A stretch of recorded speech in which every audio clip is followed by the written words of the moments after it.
Hey guys, this is Steven here with another video on how to play some of my favorite puzzles. This one is on the cave, also known as a bag puzzle or corral. The grid size can be of any dimensions, but in this example we have a 10 by 10. The objective is to draw a single continuous loop through the grid such that it contains all the numbers and each number denotes the sum of the cells orthogonally attached to it. So it's a bit of a mouthful, so I think what would be best is to show you an example of a finished puzzle. So this is the puzzle at the start, and at the end it'll look something like this. So what you'll notice is if we look at this 7 for instance, and look at all the orthogonal cells that it sees, up, down, left, right, there should be 7 of them, including itself. So there's 1, 2, 3, 4, 5, 6, 7. Right? And same thing with the 5. There's going to be 1, 2, 3, 4, 5. Same thing with this 5. 1, 2, 3, 4, 5. And so forth. And this 2 obviously only sees 2. And then what you'll notice is all the cells in between are going to be shaded. So the way I like to think of it as is the shaded cells is the walls of the cave, and the path, or the unshaded cells, is the path that goes through. And so it's kind of like a maze, it's one continuous pathway.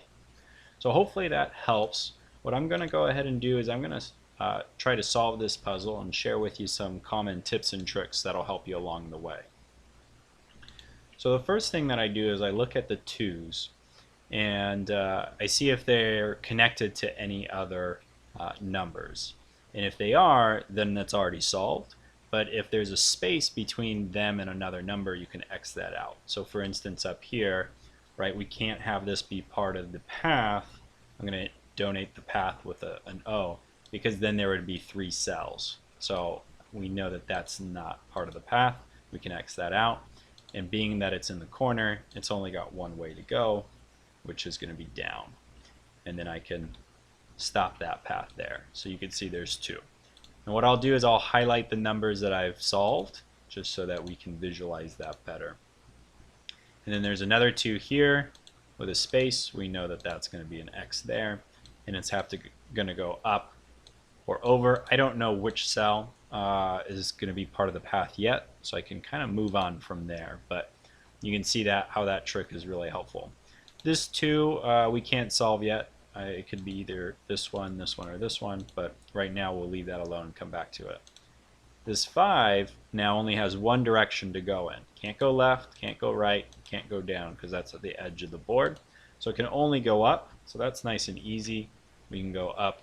That's 2, 3, 4, 5, and that's the end of the path there. There's 5 cells, so we've solved that 5. So the next thing that we look at is, once we've solved all the really small numbers that we can, we look at the large numbers.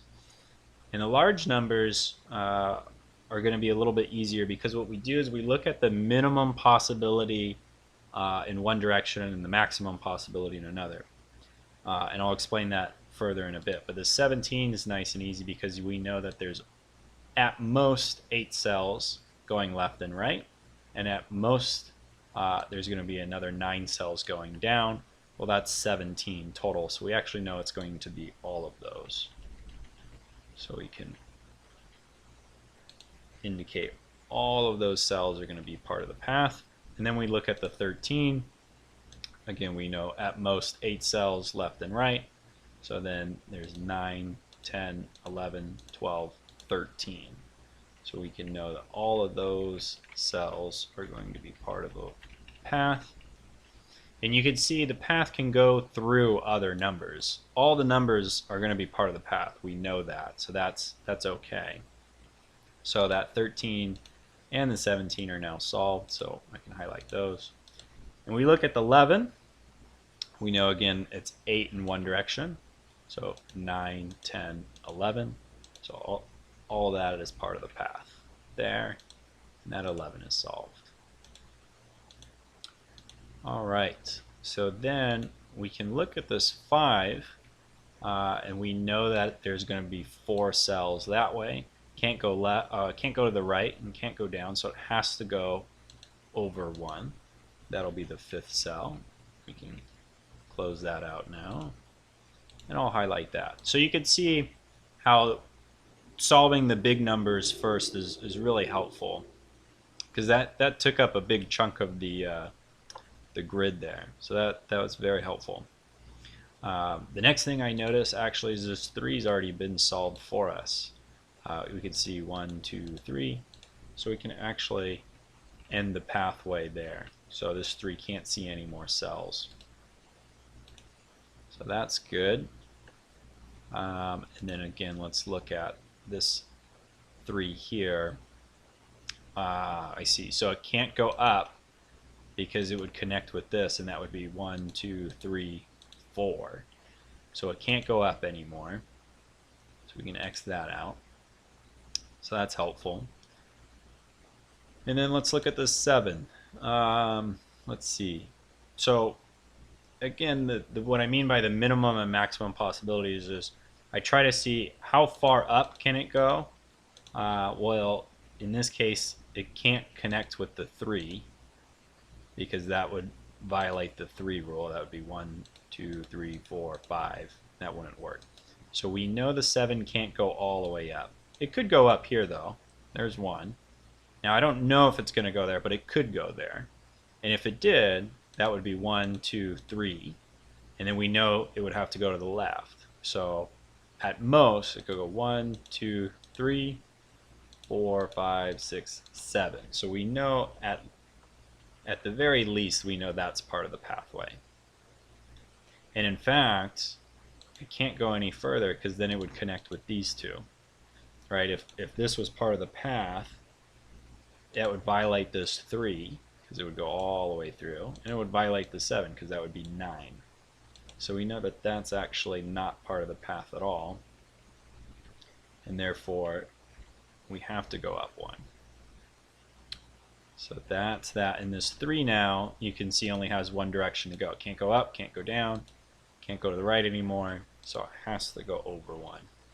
And there's the 3 there. So we've solved the 3 and we've solved the 7. So we can color those. And in fact, I think we solved this 2 as well, since we have that. So we can close that path off there.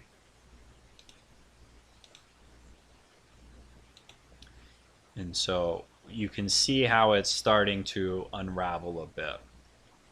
Now the next clue is whenever we look at a 2 by 2 area, like this for instance, we know it can never have a checkerboard pattern. So what I mean by that is you can see there's 2 X's on the diagonals. You couldn't have 2 circles in a diagonal because then you'd have a checkerboard pattern. And that can't be the case. So we know whenever you have a pattern like this where 3 are already solved, this unknown cell has to equal the adjacent ones. So that's an X there.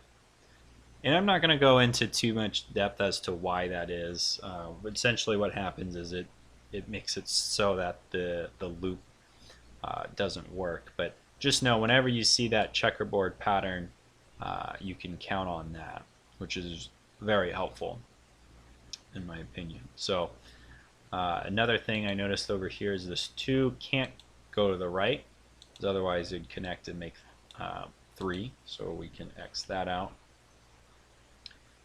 And if we look at this 3 here, it can't go up 2 to solve the 3 because it would connect with the 2.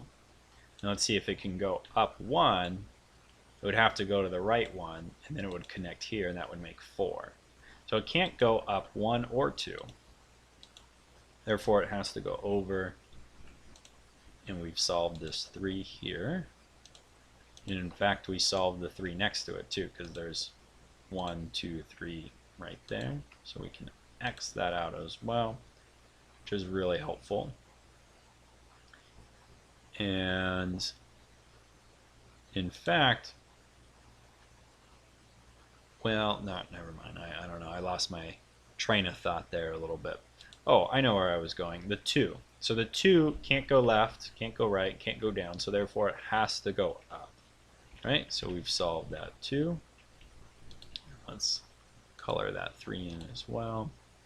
So we're making good progress. Normally I don't finish puzzles on the video just because sometimes it can take too long and I don't want to bore you guys. But this one, I think we're going to finish. I think it'll be helpful for you to see it.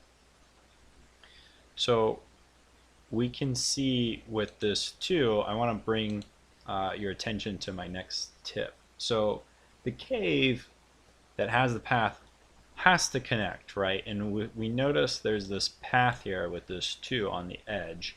It has to connect with the rest of the path because you can't isolate it, right? Otherwise, you wouldn't have one continuous loop. So what has to happen is this has to come out over here. We know that.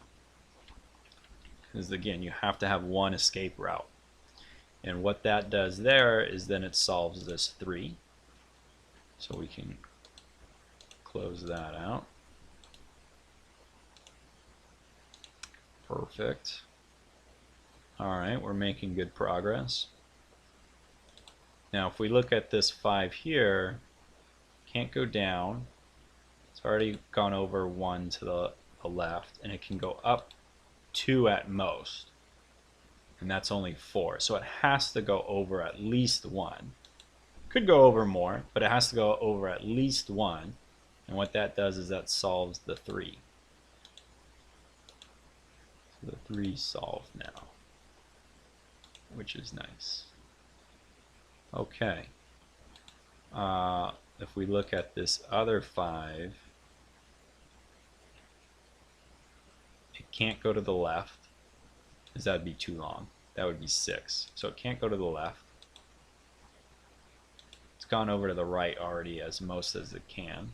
So that's 1, 2, then it has to go up, right? 3, 4, 5, like that. Okay, and we can X that out. And now the 7, I think the 7 solved, right? 1, 2, 3, 4, 5, 6, 7. Yeah, so the 7 solved. We can finish that one.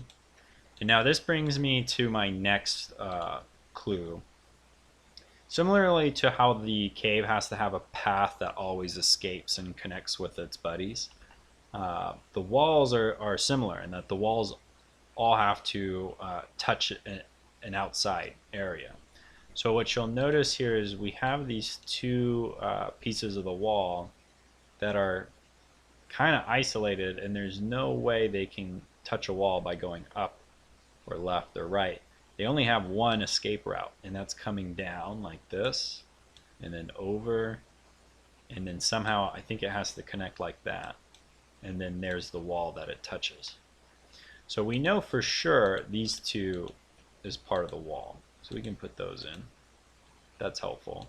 And we know for sure this has to be the part of the wall, because if it's not, if it's part of the path, then we've isolated this section of the wall. So we know that that actually connects there. And then same thing here, this has to continue going forward, right? I mean, it could go down, it can come over, and it connects with this, but same thing, that it has to connect up here. So we can put that there. So that's really helpful. So now we're looking good. This 5, again, can't go up or down. It's gone over 1, so that's 1, 2, 3, 4, 5. So this is part of the path. That's finished. And you know what? Maybe it'll help you see if you're a visual learner like me. Let me highlight the walls right now, and I will turn them gray, just so you can, because that's what you would do if you're doing this on pen and paper. You'd be shading those in. Usually, if I do it on the computer, I don't shade it in, but so you can kind of see how that wall, all of it should touch. Now, see, this one's isolated all by itself. It has to touch a wall, so this has to come up. So that comes up like that. There we go. So all of these are touching the wall. Now, this brings me to my next point, because we have this awkward spot right here. If you look for squares that can't be reached by any of the numbers, like it's impossible for any number to get to that square, it's just part of the wall. So we can color that in. And that can be helpful sometimes. So, you know, like let's say, you know, hypothetically, you know, we didn't have this all figured out already. We would know this cell here can't be reached by any cells, because the 3 can't reach there, you know, because it already has one here. The 17 can't reach it, 13 can't reach it, this 5 can't reach it, and so you would know that that would be X'd out. Now this 5, let's look at that. There's 3, could go up, 4, 5, could go like that. Can't go down though, because that would be 3, 4. Well, I guess it could go, because then the 5th one could be there. What about this 5? Could go down, right? That would be 1, 2, 3, 4, 5, and that would be solved. Can it go over here? I don't think so, right? Because it would be 1, 2, 3, 4, 5, 6, and that wouldn't work. Could it go here though? I don't think so. There's 1, 2, 3, 4, and then the 5th one would be down here. But then that would connect there, and that would make 6. So it can't go that way. So it has to go there. We've solved that 5. And now this 5 is, I think, the last. Oops. Let's shade that in. And now this X will solve the rest of the puzzle for us, because again, this X is isolated. It has to connect. You know, it doesn't make sense to have it all by itself, so it has to connect to this wall like that. There we go. And then this 5, there's 3, 4, 5, right? 3, 4, 5. And so that's 5 is now solved. There we go. And that, I think, looks like this, if we deleted all of the zeros. So there you have it. It's a lot of fun. I really enjoy these. I'm relatively new to them, so I think they are a little tough for me still right now, but they remind me a lot of Nurakob, or Nurikabi. Not quite sure how to pronounce it, but if you like those, I think you'll like this one a lot. So give it a shot. Of course, start off with the smaller ones, the easier ones, work your way up. And if you liked this video, hit the thumbs up button and subscribe for more in the future. Thanks everyone. Have a good night.